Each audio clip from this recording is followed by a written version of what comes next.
podcast do lado esquerdo do muro, Conexão Israel. Estamos de volta mais uma semana. Eu, Marcos Gorenstein e Henry Gauski. É isso aí, mais uma vez. Diga aí, Henry, como andas? Tudo tranquilo? Fala, Marquinhos, tudo bem? Vamos tentar de novo aí manter o lado esquerdo do muro de pé. Continua de pé, vai estar sempre de pé. Agora o João tá dando essa rateada, hein, cara? Vem cá, acho que o João, ele sentiu um pouco... eu não sei se ele sentiu o Yom Ha'atzmaut, né, o Dia da Independência aqui, que foi feriado ontem, ou o jogo de futebol que teve no final do Yom Ha'atzmaut. Acho que foi uma pancada, né? O João deve ter ficado meio tonto ainda, deve estar se recuperando. Mas semana que vem ele explica pra gente realmente se foi tonteira por causa do excesso de gols ou o que foi. Mas enfim, aquela tradicional quinta-feira, dia 27 de janeiro, 10h29 da noite. Eu estou ainda no meu estúdio móvel, mas já cheguei em casa.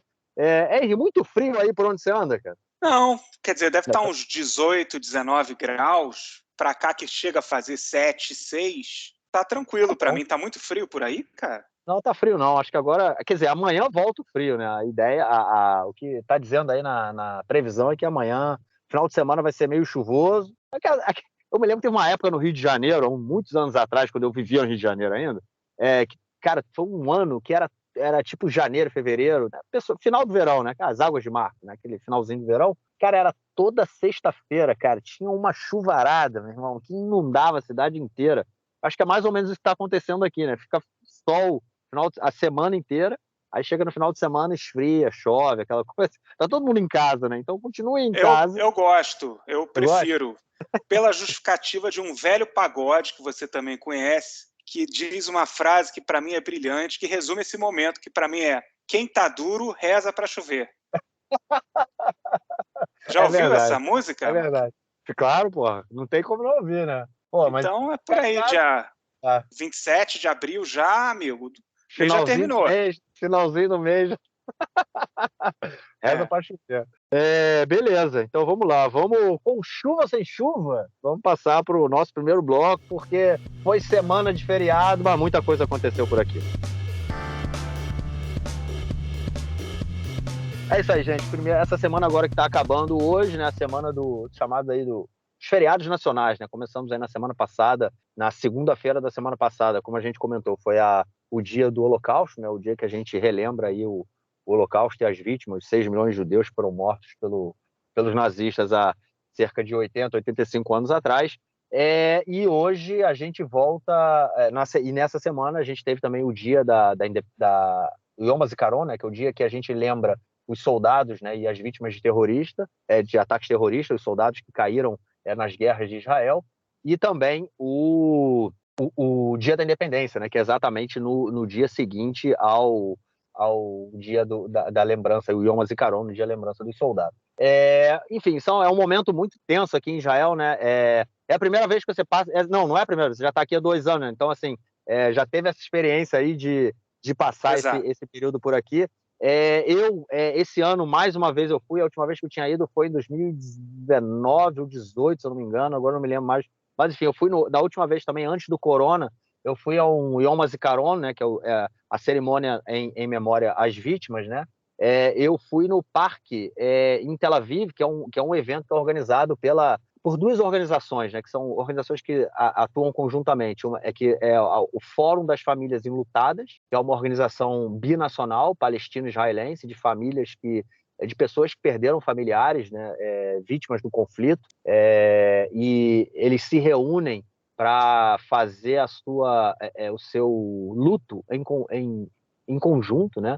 Tanto judeus quanto palestinos, e também o movimento Combatentes pela Paz, que é um movimento que ele une ex-soldados israelenses com ex-militantes palestinos que em momentos, né, das suas vidas aí, usaram armas para combater o conflito, para resolver o conflito, e agora resolveram deixar isso de lado e buscam um diálogo como forma de aproximar os 2 povos enfim, resolver essa situação que a gente vive.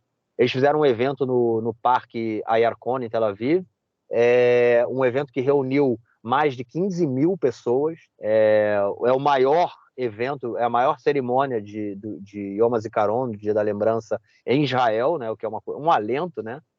Foi um movimento muito bonito, foi mais um evento muito bonito. O último tinha sido, como eu falei, acho que foi em 2019, antes do Corona ainda, e depois só agora eles voltaram, 20, 21, 22 foi online, e hoje eles voltaram, esse ano eles voltaram. Enfim, e foi realmente, mais uma vez, uma experiência muito positiva, apesar de ter sempre os fascistas do lado de fora gritando contra esse tipo de atuação, enfim, de lembrança, né? Eles gritam contra absolutamente tudo, né? Que busca o diálogo, né? O negócio deles é a violência, não é o diálogo. Então, enfim, obviamente isso aconteceu, mas não chegaram a atrapalhar o evento, que, como eu falei, 15 mil pessoas chegaram, uma fila enorme para entrar, mas enfim, todo mundo estava ali com o coração aberto e com a alma boa, então a fila não é o problema. E aí a gente tem, né, essa questão aí da transição do Yom HaZikaron, né, para o Yom Ha'atzmaut, né, da lembrança para a independência, que é sempre uma questão muito sensível aqui em Israel. E a gente tem tanto o Yom HaZikaron quanto o Yom Ha'atzmaut, foram 2 dias marcados por muita disputa e muita politização, né, muita disputa política que a gente já vinha acompanhando há algum tempo. Exato, quer dizer, a gente até comentou na semana passada que havia todo um pedido da classe política para não politizar o evento. Só que os próprios políticos eles fazem isso o tempo todo, porque é como a gente conversou. Você não pausa uma sociedade em virtude de uma semana de datas profundamente importantes. Ninguém está negando a importância dessas datas, né? Mas, por exemplo, a gente teve, na cerimônia que fez a transição do Yom HaZikaron para o Yom Ha'atzmaut, para o Dia da Independência, o rabino Léo Di, que ele perdeu as 2 filhas num ataque terrível na Cisjordânia, 2 meninas, né, de 20 e 15 anos, foram mortas por terroristas palestinos, abriram fogo contra o carro enquanto elas dirigiam no Vale do Jordão, na Cisjordânia, em 7 de abril. E, ao mesmo tempo, houve também a presença do ministro da Segurança Nacional, o Itamar Ben-Gvir, uma das figuras mais controversas da atual coalizão, se não a mais controversa. Ele foi à cerimônia do Yom HaZikaron em Beersheva, apesar do pedido do próprio presidente do Yad Labanim, que é a organização que cuida da memória dos soldados, que havia pedido para ele não comparecer. Vários pais de soldados mortos que foram lá fazer essa reza anual, marcar o dia em memória a seus filhos mortos no cemitério em Beersheva, no cemitério dos soldados, pediram para o Ben-Gvir não comparecer e ele compareceu. Isso gerou, por exemplo, um pedido de desculpas do próprio Eli Ben-Shem, que é o presidente dessa organização, do Yad Labanim, que cuida da memória dos soldados israelenses, dizendo que não foi possível salvaguardar a honra desses soldados que foram mortos. A gente viu essa situação toda acontecer não só no Yom HaZikaron, como no próprio Dia de Independência, pedido do próprio Bibi, que fez um pronunciamento pré-gravado, que foi exibido no Monte Herzl, que é o lugar onde se comemora essas cerimônias oficiais em Israel, dizendo para parar o barulho por um momento, para olhar a grande maravilha que é o Estado de Israel. E, ao mesmo tempo, houve os protestos em Tel Aviv contra a politização, contra a reforma, mesmo durante o Dia da Independência. É impossível dissociar a política desses eventos, porque todo mundo é ser humano, todo mundo tem opinião e o país está vivendo momentos de graves discussões, de revalidar ou de repensar os seus caminhos. Então é impossível que não haja esse tipo de manifestação, mesmo nessas datas que têm um peso muito grande na identidade israelense, né? Pois é, eu também acompanho essa questão aí do Ben-Gvir, né, cara? É realmente uma falta de sensibilidade absurda, né? Para começar, enfim, é um cara que é uma pessoa abominável, né? Eu costumo chamar o Ben-Gvir de Benito Gvir, né? Porque, enfim, é o que ele é, né? Um fascista. Uhum. Ele não tem problema também de dizer isso, é um cara abominável realmente. E o que mostra é que é muito mais importante para ele marcar posição e dizer que ele é que está na chefia, ele que está no comando, do que respeitar a memória dos soldados, né, e o desejo das famílias dos soldados. Ou seja, ele abrindo parênteses, né, ele não serviu ao exército, né? Não deixaram de servir ao exército, na verdade, por causa do perfil de segurança dele. as coisas que ele já tinha feito antes de se alistar, falaram, não, esse cara não é bom que ele sirva não, e não deixaram ele servir. Então, assim, é um cara que não tem a mínima sensibilidade, né? Um dia realmente muito, muito tenso, um dia muito carregado, né? A gente tem 2 sirenes, né? A gente tem na terça, na noite do Yom HaZikaron, a gente tem uma Não, sirene. e Marquinhos, Oi, eu não sei se você, desculpa te interromper, fala, eu não não. sei se você já teve a oportunidade de ver um vídeo em que é o Ben-Gvir abordando a neta do Yitzhak Rabin. Sim, com certeza, no carro, ela saindo do carro e ele falando com ela. Exatamente, é de uma violência, cara. Ela É um chama absurdo. ela fala, o seu avô foi um traidor, ele já tinha sido morto, cara. O Assim, cara é uma coisa absurda, cara. É um cara abominável, realmente. E é o ministro da Segurança Nacional, né, cara? É isso. É o cara que é o responsável pelas polícias, é o cara que está querendo montar uma milícia para ele ser o chefe da milícia, né? eu acho que tem um componente. Eu sempre fico questionando muito essa ideia de comparar a realidade política do Brasil a Israel, mas eu acho que nesse ponto a gente consegue comparar, até porque o Brasil também teve um movimento forte de extrema-direita no poder há pouco tempo. O movimento de extrema-direita ele permanece, ele continua a existir no Brasil, apesar da não reeleição do Bolsonaro. Mas o que eu acho que une, por exemplo, uma figura como o Ben-Gvir e figuras da extrema-direita brasileira é que é uma palavra que eu acho que explica muito, que é o ressentimento, né? O ressentimento do Ben-Gvir com tudo que ele passou no passado, de ter sido rejeitado pelo Exército. O Exército fez uma avaliação de que ele não poderia, de que seria um risco para a sociedade entregar armas e dar treinamento ao Ben-Gvir. Estamos falando do Exército de Israel e não da Guarda do Vaticano. Para você ter uma ideia assim, né? Você tem essa ideia de como é uma pessoa com um perfil psicológico complicado e que é avaliado dessa maneira pelo Exército de Israel. Então, quando ele chega ao poder, pela forma como ele chegou, esperando muitos anos para conseguir se constituir politicamente como uma força relevante no cenário político, e foi agora, nessas eleições de novembro. Antes disso, não. Ele era absolutamente irrelevante. As pessoas meio que tomavam-no como uma espécie de palhaço ou de uma figura meio caricata. E isso te lembra alguma coisa, né, Marquinhos? Sim, exatamente, cara. É isso tudo, né? Isso tudo que envolve o Ben-Gvir, né, cara? Eu acho que tem toda essa questão aí dessas relações, né? Como ele constrói tudo isso. Eu acho que realmente é problemático demais, né, cara? Mas é uma figura que, enfim, o Bibi colocou de volta no cenário político, né? Nas últimas eleições aí, porque ele sabia que ele ganharia espaço e, obviamente, estaria com o Bibi num governo, e é o que está acontecendo. E agora ele está aí fazendo essas... Não sei nem como dizer o que ele está Ele está fazendo. dando troco, né? Tá dando troco. Tá dando troco, que é isso que ele faz, né? Um cara que ele é um militante político, é um militante fascista com cargo de ministro, né? Ele não sabe o que é ser ministro, ele não sabe o que é ser governo, o que é ser um membro de um governo. Ele é um militante que está aí para tocar fogo e, enfim, porque o que importa a ele e ele ganha no caos, né? É isso que ele está fazendo, apesar das pesquisas recentes aí estarem ou colocando, e assim, está perdendo. Ele o público que ele poderia trazer para o lado dele, ele não está conseguindo trazer, muito pelo contrário, ele está conseguindo afastar, o que pode ser um alento, né? Pode ser uma boa notícia aí para o futuro, mas enfim, futuro próximo. Inclusive essa coalizão, pelas pesquisas mais recentes, ela não conseguiria ser formada novamente, porque não receberia cadeiras suficientes para se unir enquanto coalizão da maneira como ela existe hoje.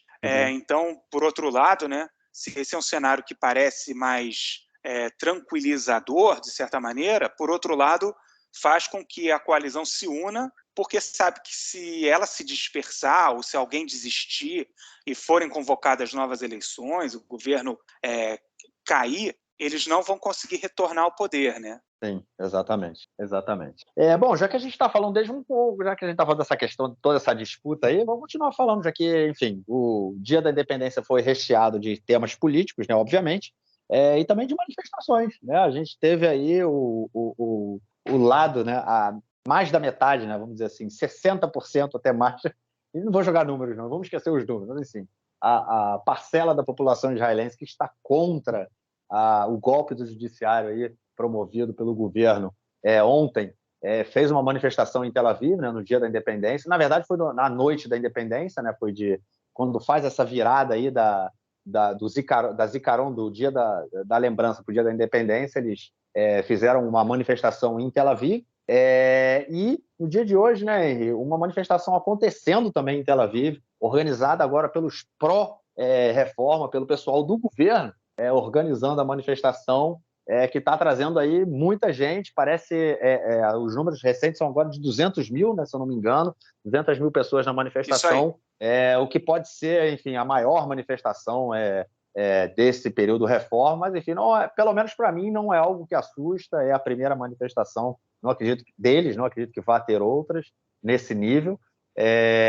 Mas, enfim, o que tu acha disso tudo aí, dessa manifestação pró-reforma contra a reforma no dia dia da independência, e hoje essa manifestação pró-golpe do judiciário? É um tipo de manifestação que diz muito sobre as forças em disputa em Israel, né? Porque você tem, a gente consegue assistir semanalmente, principalmente nos sábados à noite, né, no pós-Shabat, na saída do Shabat, milhares de pessoas se reunindo, na ordem de 250, 300 mil pessoas se reunindo em Tel Aviv, principalmente em outros pontos de Israel, por 15 semanas consecutivas. E agora, se eu não me engano, é a segunda manifestação pró-reforma. Já houve uma primeira manifestação que também foi uma tentativa de angariar apoio ao governo. Essa também foi, agora, uma tentativa de mais peso do movimento pró-governo, pró-reforma. O canal 12 da TV israelense estima em 200 mil pessoas. Os manifestantes, organizadores, imaginavam que poderia chegar a um número entre 500 mil e 1 milhão de pessoas, o que era uma fantasia, né? Ninguém imaginava que isso pudesse acontecer de verdade, mas é uma manifestação que tem como alvo a Suprema Corte. Quer dizer, você vê cartazes contra a presidente da Suprema Corte, Esther Hayut, ela sendo pisoteada num tweet que se torna viral. Enfim, foi realmente um esforço de produção para montar todo um quadro, imagens que fossem capazes de mostrar uma espécie de apoio popular à reforma, o que não é verdade, né? Os números e a frequência dessas manifestações mostram bem, mas mostram também uma divisão do ethos israelense, que eu até chamo de o Estado de Israel contra Eretz Israel, né? É uma figura de linguagem que já é usada de forma até bastante comum. As pessoas voltadas mais para a construção de Israel como um Estado laico, com instituições democráticas, instituições jurídicas, etc. E a ideia da Israel religiosa e tal, você tem, faço até uma lembrança aqui de um episódio que causou, inclusive, mais um desgaste com a Jordânia, que foi o Bezalel Smotrich, ministro das Finanças, fazendo uma palestra em Paris. No púlpito onde ele estava fazendo essa palestra, havia um mapa da grande Israel, dessa Israel imaginária, onde a Cisjordânia e a própria Jordânia não existiriam como entidades independentes. Todo esse território seria parte de Israel. Isso causou mais um desgaste. O que me chama a atenção nessa manifestação de hoje é que houve uma espécie de racha ideológico entre a própria comunidade ultra-ortodoxa, um jornal da comunidade ultra-ortodoxa.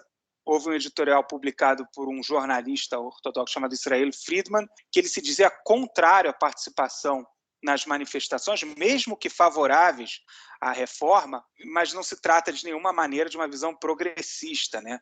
De acordo com o texto que ele escreve, é que o protesto seria uma expressão na crença no partido, na crença de que as pessoas teriam força para reivindicar mudanças, quando, na verdade, os partidos ortodoxos, ideologicamente, eles acreditam que os principais rabinos que os representam, esses sim, são os únicos autorizados a debater assuntos políticos, né?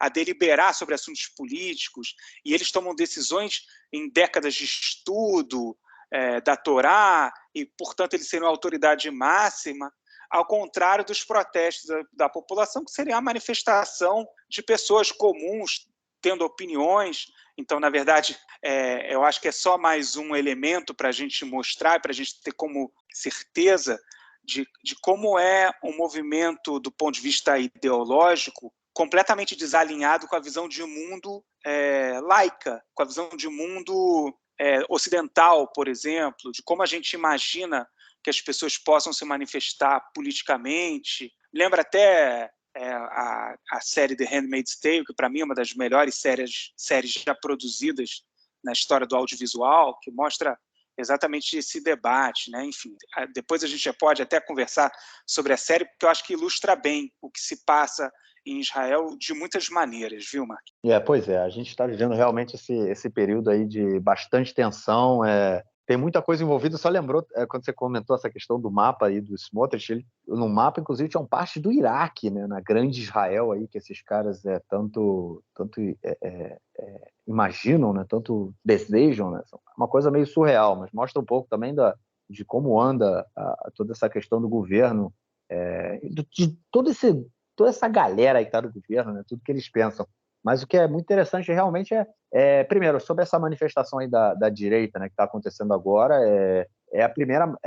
Eu falei que era a primeira manifestação, na verdade não é a segunda que eles organizam. A primeira foi em Jerusalém, que aconteceu no dia que o Netanyahu resolveu que ia demitir o Gallant, né, o ministro da Defesa. Houve a manifestação espontânea pelo país inteiro, né? O pessoal desceu para a Rua Kaplan, em Tel Aviv, o pessoal foi para Jerusalém, para frente do parlamento, foi para frente da casa do Bibi, teve quebra-quebra na casa do Bibi, na frente da casa dele. No meio, eu me lembro, 11 horas, 11h30 da noite, eu saí daqui de Modin para ir para Jerusalém, fomos lá para frente do parlamento, e no dia seguinte teve uma mega manifestação contra o golpe, também no parlamento, e foi também nesse dia, foi numa quinta-feira, foi organizada uma manifestação da direita em Jerusalém. Eu me lembro que eu estava na cidade, passei por perto da manifestação, até comentei isso aqui no episódio, muito violento, assim, eu estava andando na rua, estava meio apaisando, né, tipo, sem cartaz, sem camisa com dizeres políticos, nem nada, estava andando, e do meu lado tinha uma família mesmo, era um pai, uma mãe, e duas crianças, acho que era uma ou duas crianças, enfim, no carrinho, assim, e passou um cara xingando. A gente estava indo no sentido contrário à manifestação, né? Tipo, a gente estava indo embora e tinha um pessoal chegando na manifestação, porque houve a manifestação da esquerda e da direita contra a reforma e contra o golpe e a favor do golpe. Elas basicamente se encontraram. Então tinha um pessoal indo embora de uma manifestação e o pessoal de outra manifestação chegando. E aí passou um cara na frente dessa família tipo uma família, cara. E o cara falou: vai embora daqui, seus lixos. Sacou? Eu falei: caraca, mano, é esse o nível, é o nível Ben-Gvir, né, cara? Eu acho que essa é a galera. Então, assim, essa foi a primeira manifestação que eles organizaram lá em Jerusalém. Essa segunda agora em Tel Aviv. Eu não acredito que a gente vai ter outra manifestação teremos outras manifestações desse nível, porque o governo está jogando muita força nessa manifestação. Eles estão organizando a manifestação, organizando o ônibus. São 200 mil pessoas em Tel Aviv nesse momento, mas são pessoas em Jerusalém. É Jerusalém, não é Tel Aviv, não? Eu acho que, eu não sei, eu tinha quase certeza que era Tel Aviv, porque eu me lembro de ter visto uma placa, enfim. Tinham, enfim, 200 mil pessoas, onde quer que elas estejam, né? Mas com certeza chegaram de ônibus trazido pelo governo ou pelos partidos do governo. Não são pessoas que iriam toda semana, como vão se manifestar, como o pessoal contra o golpe está se manifestando em todas as cidades. Eu acho que o governo jogou muita força para isso.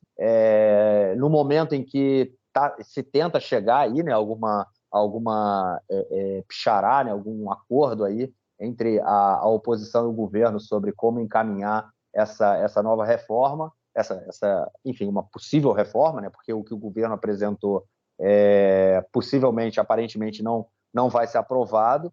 E eu acho que, enfim, é uma manifestação importante, porque, enfim, é muita gente, mas eu acho que não é muito para se assustar, não, até porque o pessoal contra o golpe já está aí há 3, 4 meses mobilizado, e eles estão começando, enfim, eles não têm mobilização, eles se organizaram agora, mas não é uma mobilização, é uma organização pontual. Eu não estou vendo nisso uma mobilização constante, alguma coisa que possa ser levado aí para as próximas semanas, para os próximos dias. Enfim, pode ser que eu esteja enganado, mas essa é a minha impressão de como tudo está acontecendo aqui, até porque, como a gente comentou, né, não, é a segunda, no caso, manifestação forte deles, nada que venha, enfim, tomando corpo, né, e que tenha bastante força aí para frente. Não, eu acho também, Marquinhos, se você me permite só complementar, que é uma tentativa também, é claro que de mostrar força interna contra a oposição e tudo mais, mas também de dar uma dividida na opinião de fora, sabe? Porque as manifestações em Israel, elas ganharam o mundo, né? Elas se tornaram um movimento gigante, inclusive com israelenses de fora, né, que moram fora de Israel, se manifestando em frente a embaixadas e tudo mais, e ganhando ampla repercussão na imprensa internacional, como basicamente tudo que acontece aqui em Israel. E eu acho que é uma tentativa também de mostrar uma certa força para o público externo também, sabe? Com certeza. Eu acho que é uma tentativa, né? A gente tem que mostrar a cara também, né? Até porque o Netanyahu, a falta de apoio, né, desse tipo de manifestação, deixa o Netanyahu também em maus lençóis, como você colocou, né, no público externo, porque o mundo inteiro vendo, né, o país se mobilizar contra o golpe e, enfim, o Netanyahu que perdendo força, recebendo pancada do Biden, do Macron, do Schultz, né, da Alemanha, do primeiro-ministro britânico, enfim, uma pancada de todo mundo, e o apoio interno dele aqui, tanto nas pesquisas para uma possível eleição, no caso fosse agora, quanto o apoio nas ruas, né, bem baixo. Então, realmente, eu acho que pode ser uma forma de você mostrar para o mundo, não estou tão sozinho como vocês acham. Estou menos sozinho do que vocês acham. Nesse sentido. Mas como é que, cara, vamos passar então para a nossa próxima notícia. Como é que você está vendo toda essa questão aí da reforma? Né? Como eu falei, a gente está. Há conversas, né, entre os lados aí da casa do presidente, né, que está sendo aí como se fosse o mediador das conversas. E, enfim, a gente já está há quase um mês nesse papo. Na verdade, o governo, né, tinha falado que. O que eles fizeram, né? Antes, só relembrando os ouvintes que não lembram, no momento em que o Netanyahu falou que a reforma, que deu toda a crise, né, o Netanyahu informou que a reforma seria paralisada, né, que ele não continuaria com a votação do golpe, o que o governo fez, os deputados do governo fizeram, eles prepararam as leis para votação. Né? Há leis que elas já foram votadas em primeira e segunda votação, só necessitando agora de mais uma votação para que elas sejam aprovadas oficialmente. Né? E aí o que o governo fez? Ele já preparou as leis para essa terceira votação. Né? As leis que já passaram pela primeira e segunda, elas já estão prontinhas na gaveta do presidente do Knesset para serem votadas. Né? No caso, se o cara decidir que a lei o governo decidir que essa lei tem que ser votada, eles apresentam a lei, tem um determinado procedimento, a lei é votada, mas essas leis podem ser votadas sem maiores demoras, né? Sem que seja gasto um tempo grande.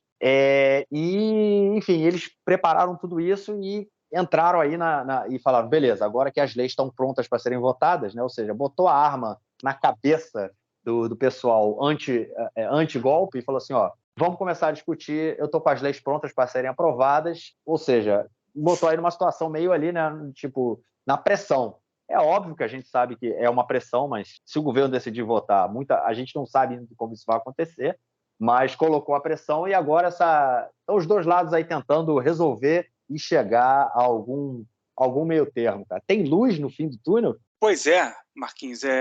O que há de informação é uma matéria do canal público Kan, o canal de TV pública israelense, dizendo que as equipes de negociação entre governo e oposição teriam concordado em, pelo menos, que a aprovação de mudanças eventuais nas leis básicas, né, que são as leis que têm um caráter quase constitucional em Israel, elas precisariam ser votadas depois de 4 leituras e com ampla maioria no Knesset. O Partido da Unidade Nacional, que é liderado pelo Benny Gantz, ele foi ouvido pela matéria e negou que houvesse esse acordo. Mas o ponto, no final das contas, até como a gente já comentou, é que havia uma inércia em relação à reforma, né? Não se falava muito nesse assunto. O Bibi trouxe esse assunto para a pauta, ele se tornou o assunto da ordem do dia. Então, ele esticou a corda ao máximo, né? A sociedade está dividida, há um rasga evidente entre a sociedade israelense, entre os partidos políticos. Agora, o que ele vai fazer? Que eu acho que ele vai fazer. Depois de esticar a corda ao máximo, ele vai chegar até um meio do caminho. Mas esse meio do caminho, ele já é excelente para um assunto que não estava nem em pauta. Você chegar no meio do caminho para um assunto que não estava nem sendo discutido na sociedade é um método, é uma vitória muito grande para o Netanyahu. E o que ele faz nesse aspecto, na minha forma de ver, é uma espécie de método que ele repete. Não sei se você lembra, em setembro de 2020, na época da assinatura dos Acordos de Abraão, o que se discutia 3, 4 meses antes, 2, 3, 4 meses antes? Que o Netanyahu estava pronto para anexar o Vale do Jordão. Você lembra disso? Lembro, cara, claro que lembro. Já tinha feito, inclusive com o Trump, né? Foi logo no período que o Trump também aprovou a embaixada americana em Jerusalém e também, no caso, reconheceu, né, a soberania israelense nas colinas de Golã. Nas colinas de Golã, exatamente. E aí ele ganhou um assentamento, né? O nome Trump Heights, né? Kfar Trump. Está vazio Trump. até hoje.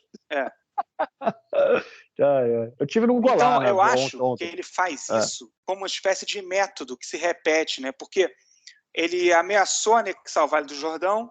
Aí o que aconteceu? Bahrein e Emirados Árabes falaram o seguinte: a gente vai assinar um acordo estabelecendo relações diplomáticas com Israel para evitar que ele anexe o Vale do Jordão. Para mim, ali, com todas as questões em torno do Netanyahu, foi um gesto estratégico muito inteligente da parte dele, porque ele meio que deu um checkmate do tipo, ou vocês assinam. É claro que Bahrein e Emirados Árabes já tinham todo o interesse em ter relações abertas com Israel, mas eles precisavam de uma espécie de argumento para o público árabe de por que eles estariam assinando esses acordos com Israel para além de seus próprios interesses. Então, eles, de certa maneira, chegam para o público árabe e falam, olha, a gente vai assinar um acordo com Israel para evitar que Israel anexe uma parte da Cisjordânia. É o tipo de relação ganha-ganha. A situação com a reforma me parece similar. Não que haja uma outra parte com um elemento externo, mas ele traz para a pauta um assunto que não estava sendo debatido. O que ele conseguiu obter agora já é um lucro. Ele, inclusive, já obteve a proteção de que ele só pode ser retirado do cargo, afastado do cargo, em caso de doença, e mesmo assim, a partir da aprovação de 90 dos 120 parlamentares do Knesset, do parlamento israelense. Já é muito mais do que estava sendo discutido em novembro de 2022, quando ele ganhou as eleições, quando houve as eleições, né? Pois é, mas essa lei, no caso, ela não tem ligação com a reforma em si, né? Quer dizer, tem e não tem, né? Porque, enfim, toda essa coisa que está relacionada a esse golpe, essa reforma, golpe aí, ela tem a ver principalmente também com a questão do julgamento do Netanyahu, né? É isso, que é o que motivou isso, né? Também a reforma. Exato, porque agora, com essa lei, nessa lei que você colocou agora, você falou agora, é a lei na Nivtzarut, né? Que no caso ele não pode ser afastado, né? Isso também tem a ver com o julgamento dele, né? Que, enfim, continua acontecendo, a gente não sabe nem quando vai acabar. Há a possibilidade, se fala, mas não tem nada ainda muito, não é nada concreto, nem muito concreto, tem nada concreto sobre a possibilidade aí de um acordo entre a Procuradoria e a defesa do Netanyahu. Mas, enfim, eu acho que é muito difícil acontecer, porque, enfim, a Procuradoria não vai aceitar nenhum tipo de acordo com o Netanyahu que não seja o fim da carreira política dele, né? Afinal de contas, o cara está sendo julgado em 3 casos de corrupção. O que mais pode sair disso? Meu amigo, tudo bem, você não quer ser preso? Você não vai ser preso, mas então você vai deixar o seu cargo de primeiro-ministro, você não vai mais concorrer em nenhum cargo político. Eu acho que esse é o mínimo que a Procuradoria vai exigir, e, obviamente, o Netanyahu não aceitaria uma coisa dessa. Então, acho que essas especulações, né? Eu ouvi isso hoje no rádio, que há essa possibilidade vai ter um encontro entre a defesa do Netanyahu e a Procuradoria. Acho que a mais especulação é também parte do jogo político, de um querer jogar o pepino para o lado do outro, né? muito se fala disso também da própria negociação entre o governo e a oposição agora, né? Sobre esse golpe, que todo mundo sabe que não vai sair absolutamente nada desse debate, dessa discussão. Não há como chegar a um acordo entre os dois lados, até porque o Yariv Levin, né, que é o representante do Likud no golpe, ele é absolutamente contra qualquer tipo de flexibilização que impeça que o governo não tenha poder de decisão sobre o poder judiciário. Ele não quer, o Yariv Levin ele não quer nenhuma reforma que mantenha o judiciário independente. Ele quer que o governo tenha o controle sobre a eleição de juízes, sobre a indicação de juízes, enfim, ou seja, você acaba aí tirando essa autonomia, né? Então, o que tem se dito não vai haver um acordo, todo mundo sabe disso. A questão é quem vai jogar a bomba? Quem é que vai falar, meu amigo, não dá mais, hasta la vista, vamos para casa, entendeu? Porque aí eles jogam o ônus político no outro lado. Eu, particularmente, tenho uma certa dificuldade de ver essa questão do ônus político, porque eu acho que está tão claro, né? Eu acho que está tudo tão claro, as pessoas estão com lados bem tomados, né? Eu acho que é uma coisa que a gente já vem vendo na política israelense desde que a gente começou essas 200 rodadas eleitorais aí que a gente teve, né? O mapa político ele mudou muito pouco. A gente sempre teve uma divisão bem clara entre a direita e o centro e a esquerda, né? A direita de um lado e o centro e a centro-direita e a esquerda de outro, né? A gente sempre teve isso muito claro. O mapa político não mudou muito. E agora a gente vê uma mudança, não é uma mudança, a mudança que aconteceu hoje, né? Que a gente tem hoje a direita não conseguindo montar o governo é por conta dessa tentativa de golpe, né? Então, eu acredito que essas pessoas que hoje não votam mais na direita e votariam na centro-direita / esquerda, eles também eles não com facilidade voltariam a votar no Netanyahu, entendeu? Acho que, ou seja, essas pessoas também têm claro para eles que, enfim, o próximo governo do Netanyahu com essa direita toda é catastrófico. Então, eu acho que, independente de quem vai virar e vai falar assim, ele jogou a bomba ou ele jogou a bomba, se vai a oposição ou a situação, eu acho que isso não vai mudar hoje esse mapa político que a gente tem. Eu acho que as pessoas têm clareza do que está acontecendo, elas não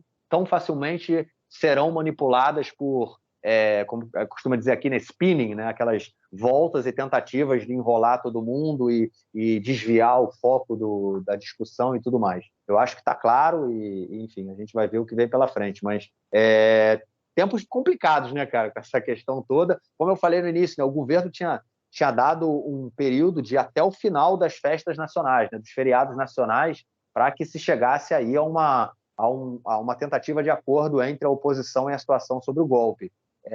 E agora a gente está no fim das festas nacionais, né, dos feriados nacionais, e vamos ver o que vai ser pela frente. O governo, na semana que vem, vai apresentar alguma proposta e vai falar que, enfim, vamos colocar as leis aí para serem votadas, o que está tudo engatilhado, a gente já vai votar, e aí vamos ver como é que as ruas vão reagir, ou vocês vão continuar tentando segurar segurar a onda, né? E ver, enfim, também como as ruas vão reagir, né? Porque a partir Não, agora... são balões de ensaio, né? Pois Essa o tempo matéria, por todo, né? exemplo, do Khan, talvez seja, não do próprio Khan, mas alguém vazou uma informação que talvez sirva justamente para medir essa temperatura, né, sobre a qual você está falando, para sentir a reação das pessoas, se existe algum caminho para se chegar a um meio termo, ou se a sociedade se polarizou de tal maneira, como é o caso, que não há espaço para se assumir compromisso, né? Porque em Israel, você sabe disso, as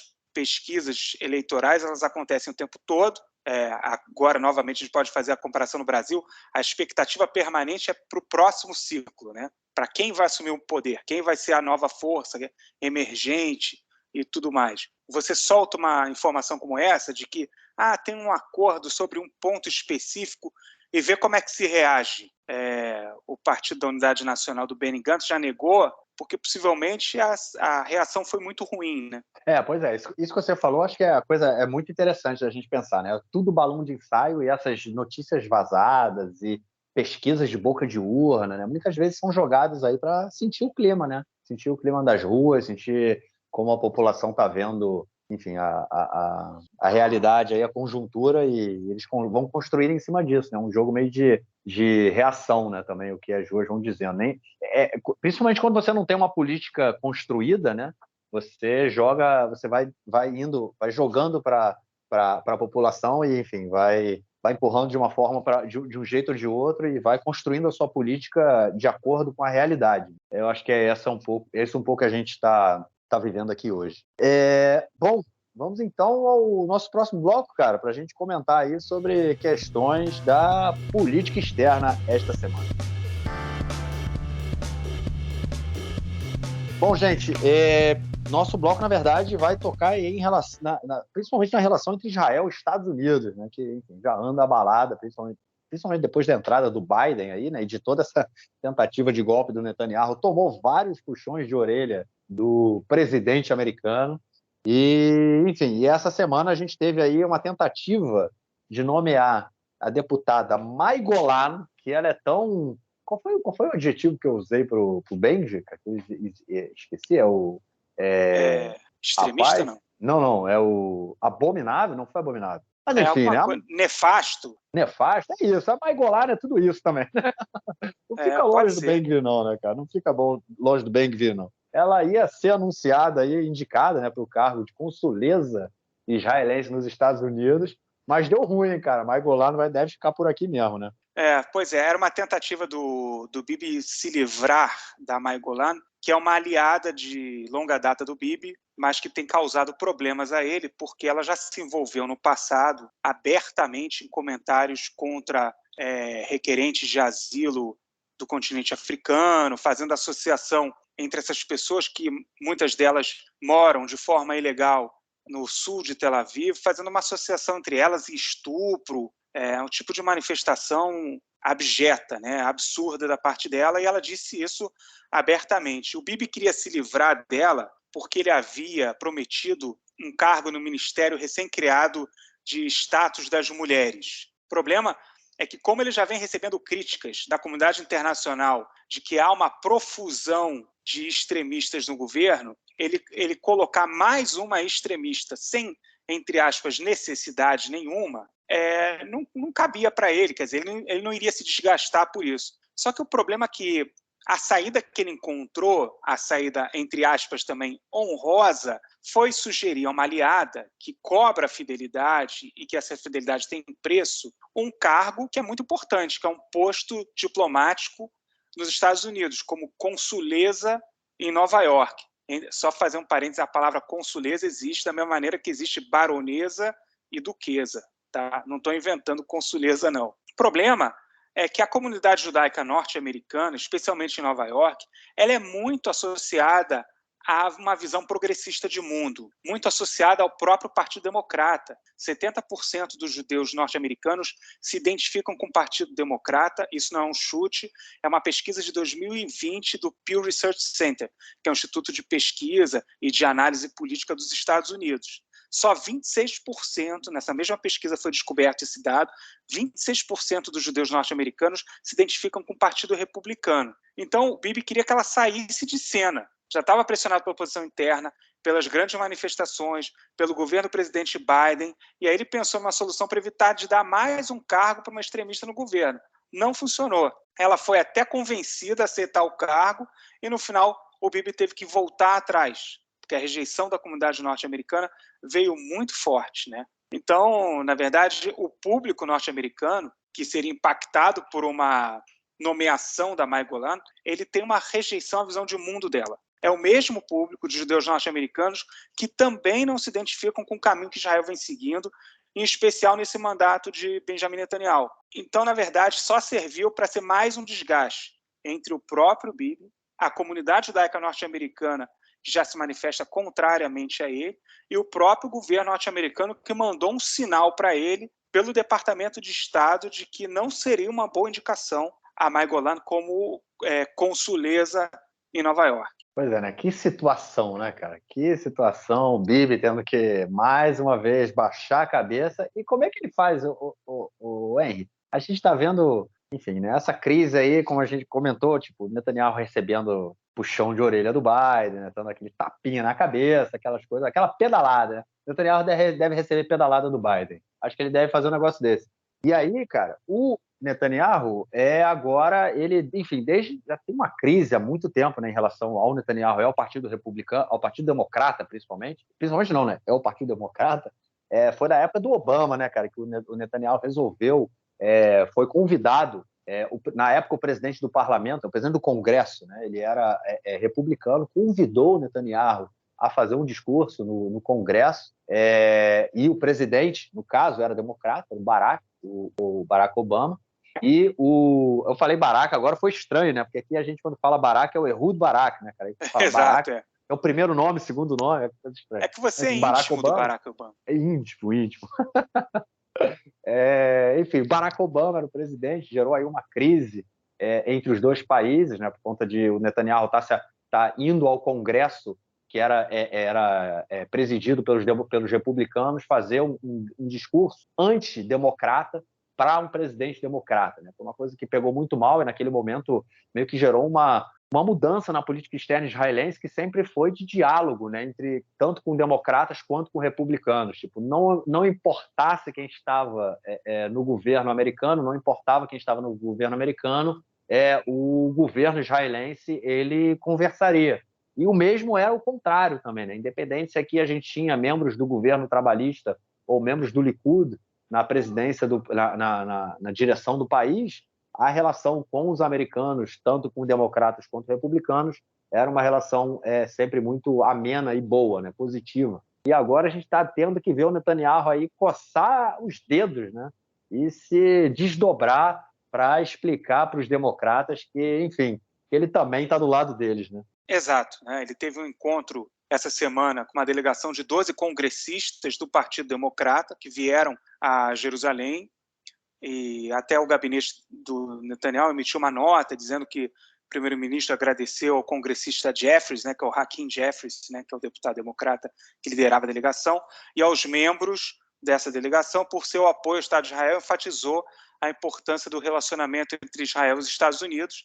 É uma tentativa claríssima do Netanyahu de tentar recuperar prestígio entre o Partido Democrata, mas é importante lembrar também que o Partido Democrata ele foi afetado não só por essas manifestações do Bibi, com esse episódio que é muito importante desse discurso conjunto no Congresso em 2015, em que ele se opôs ao acordo sobre o programa nuclear iraniano, que naquele momento marcava, possivelmente é mesmo, a maior conquista internacional do governo de Barack Obama, o acordo sobre o programa nuclear iraniano, mas não apenas isso, ele depois embarcou totalmente no barco do Partido Republicano quando o Donald Trump se tornou presidente dos Estados Unidos e deu uma série de presentes a Israel. Então, agora, ele é visto, o Netanyahu, como um dos responsáveis, o mais responsável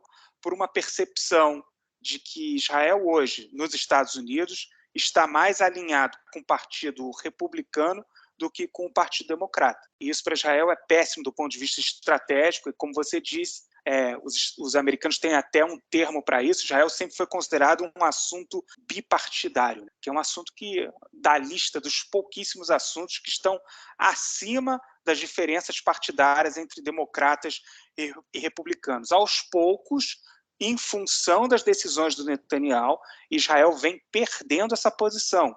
Não só por isso, mas também porque o Partido Democrata passa por mudanças profundas internas. Há figuras cada vez mais proeminentes no Partido Democrata que são contrárias a certas posturas de Israel de uma maneira mais assertiva. Né? Você tem as deputadas Rashida Tlaib, enfim, a Ocasio-Cortez, enfim, tem uma série de nomes, a Ilhan Omar, que são particularmente muito contrárias a Israel. E o Netanyahu, com esses gestos e com essas decisões, ele aprofunda esse abismo entre Israel e o Partido Democrata. Pois é, inclusive eu também vi essa semana acho que foi uma entrevista que o Netanyahu estava dando também acho que foi para a CNN, se não me engano, nos Estados Unidos, e a entrevistadora começa a falar e pergunta para ele sobre o deputado Ben-Gvir, que falou que... Isso foi na entrevista, né? Então, assim, o deputado Ben-Gvir que falou que o vilarejo de Hawara, na Palestina, deveria ser apagado do mapa. E aí o Netanyahu falou assim, não foi o Ben-Gvir, não, foi o Smotrich. Aí eu fico pensando, porra, olha a situação do malandro, né, meu irmão? A situação do cara. O cara é o primeiro-ministro, ele recebe uma pergunta, ele está sendo entrevistado, respondendo a perguntas das principais televisões dos Estados Unidos, e a entrevistadora, ela se confundiu entre dois ministros do governo dele, que no caso os dois poderiam ter falado isso, que Hawara deveria ser apagada do mapa. Os dois poderiam ter falado isso. Ele falou, não é esse não, é o outro. E que situação, meu irmão. Que situação que o cara deve estar passando, olha só. Eu não sei, eu queria... Porque o Netanyahu tem uma coisa interessante, né, cara? Ele sempre foi um cara... sempre foi um estadista. Isso eu acho que é uma coisa dele, né? Ele sempre foi um cara que ele mantinha a posição dele, era um cara que ele, pelo menos assim, né, se fala muito aqui em Israel, muito preocupado com o país, com as decisões, enfim, com o futuro do país. É um cara de direita, sempre foi de direita, nunca... É a visão política dele, mas ele sempre foi um estadista. E ele mudou completamente, né? Esse governo dele agora é um caos total. É uma coisa assim, ele perdeu completamente a forma, vamos dizer assim, republicana de fazer política no momento. Né? Ele não tem mais isso. Olha só a situação que o cara está vivendo. Um cara que já comandou o país e ele foi capa da Times, né, cara? O homem mais influente do mundo, um dos mais influentes do mundo, sacou? Como é que era ele? Como é que foi a capa? Tinha a manchete da capa, eu esqueci como é que era agora. Mas, assim, comentando, falando com o cara. Tipo, não, é King Bibi era a capa da Times. King Bibi, cara. O rei Netanyahu.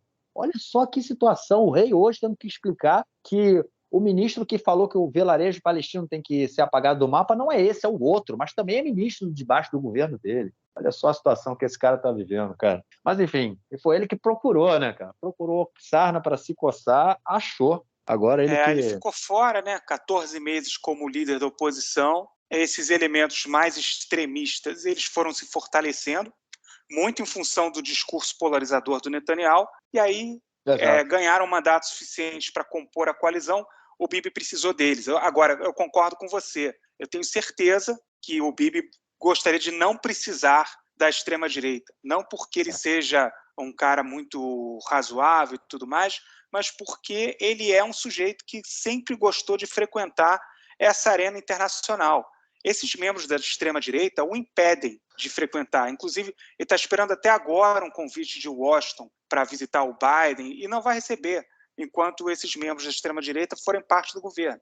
Pois é, né? Essa questão do Biden aí é muito interessante também, né? O Biden está deixando o Netanyahu de castigo, né? É tipo, tá brincando de gangorra, o Biden sentou lá embaixo, deixou o Netanyahu lá em cima, não desce de jeito nenhum. Fica de castigo aí, amigão. Fica de castigo, porque tu não vai comer lanchinho na Casa Branca aqui não, porque tá difícil para tu. Tá difícil para tu. E o que tu quer dizer aí dessa visita, cara, do governador da Flórida, que também veio aqui para Jerusalém, né, cara? Não é, enfim, todo mundo gosta de vir para Jerusalém, né? Agora que eles abriram a embaixada aqui, também gosta de vir. Mas ele veio para cá, enfim, tentar dar aquela puxada de saco aí do Netanyahu, né? Ele veio porque ele está tentando ganhar cacife político para ser candidato do Partido Republicano na próxima eleição presidencial dos Estados Unidos, né? Ele está fazendo uma espécie de turnê internacional. Antes ele passou pela Coreia do Sul, passou agora por Jerusalém e vai para o Reino Unido, né? Apesar, e aí casa exatamente com aquilo que a gente estava conversando agora, apesar dele ter demonstrado um amplo apoio ao Netanyahu, feito críticas contundentes ao Joe Biden, tudo que ele disse nesse momento prejudicou bastante os esforços do Bibi, né? O Bibi é um político adaptável, ele não é um clássico da extrema-direita, porque durante esse evento em Jerusalém, o Ron DeSantis, que é o governador da Flórida, ele seguiu o roteiro mais evidente que um pré-candidato republicano pode seguir quando fala de Israel. Ele repudiou as decisões tomadas pelos presidentes democratas, pelo Joe Biden e pelo Barack Obama, de forma até direta, exaltou a abordagem do Donald Trump no Oriente Médio. Donald Trump, que vai ser possivelmente o seu rival na disputa interna do Partido Republicano. Mas o problema para o Netanyahu é que, nesse momento, ele está correndo no sentido contrário. Ele está recebendo delegação com congressistas democratas, porque ele precisa apresentar resultado no que se refere a tornar novamente Israel um assunto bipartidário, a não permitir que Israel esteja associado apenas ao Partido Republicano, porque esse é um problema estratégico de longo prazo, de curto prazo, para Israel, que é um país que não conta com muitos aliados internacionais. Basicamente, os Estados Unidos são o principal aliado, e aí você, de repente, arrisca, como está acontecendo agora, ter o Likud à frente de um governo israelense, enquanto o Partido Democrata, hostil ao Netanyahu, dirige a Casa Branca. Quer dizer, o Ron DeSantis ainda completou para causar ainda mais estragos, dizendo que os Estados Unidos não devem se meter nos assuntos internos de Israel, que é justamente o que o governo Joe Biden está fazendo, mandando sinais claros de que a reforma judicial, de que os elementos de extrema-direita que compõem o governo israelense são prejudicais a Israel. Então, o pacote foi completo de estragos que ele causou às intenções desse momento do Netanyahu. Que situação, hein, cara? Que maré, hein, cara? Pois é. Que maré do Netanyahu, que maré. Mas é isso, né? De vez em quando o tempo vira, meu irmão, nada dá certo. Nada dá certo. Espero que continue assim para ele, no fundo do meu coração. Bom, é isso. Vamos então ao nosso próximo bloco para ouvirmos o comentário do camarada Nelson Burd. Manda aí, mestre. Meu caro Gorenstein, amigos do Conexão Israel, do lado esquerdo do muro, mandar um abraço para o João, que fez aniversário na quinta-feira, dia 26. O João que comemorou bastante com a sua família, seus amigos e seus vizinhos. Mandar um abraço também para o Henry Gauski, grande Henry Gauski, uma figura maravilhosa, que participou da edição na semana passada. E mandar um abraço também para o vizinho do Henry Gauski, o Dino Stein, que acompanha o nosso lado esquerdo do muro. É isso aí. Maccabi Haifa finalmente concretizou o tricampeonato do futebol israelense, da divisão principal do futebol israelense. O Maccabi Haifa, que estava já na rodada passada por confirmar o título, perdeu 2-1 do Hapoel Jerusalém, mas dessa vez fora de casa contra o Ashdod, meteu 2-1 no Ashdod e garantiu o campeonato. Maccabi Haifa campeão, tricampeão 3 vezes seguidas. Em segundo lugar, por enquanto, o Hapoel Beersheva, seguido do Maccabi Tel Aviv. É isso aí, um grande abraço. Valeu, Nocinho, obrigadão e estamos aí na semana que vem. Henry, algo mais a declarar ou a gente fica por aqui, cara? Eu acho que ficamos por aqui. Para encerrar, novamente temos um lado esquerdo do muro, basicamente tijucano e rubro-negro. A Tijuca venceu. A Tijuca venceu. Isso é que é importante para o João não ficar triste, a Tijuca venceu. É isso. No final é isso que conta. No final é isso que conta. Viva a Tijuca. Amém. Amém. Forte abraço, cara. A gente se fala na semana que vem, então. Valeu, meu amigo. Um abração. Tchau, tchau.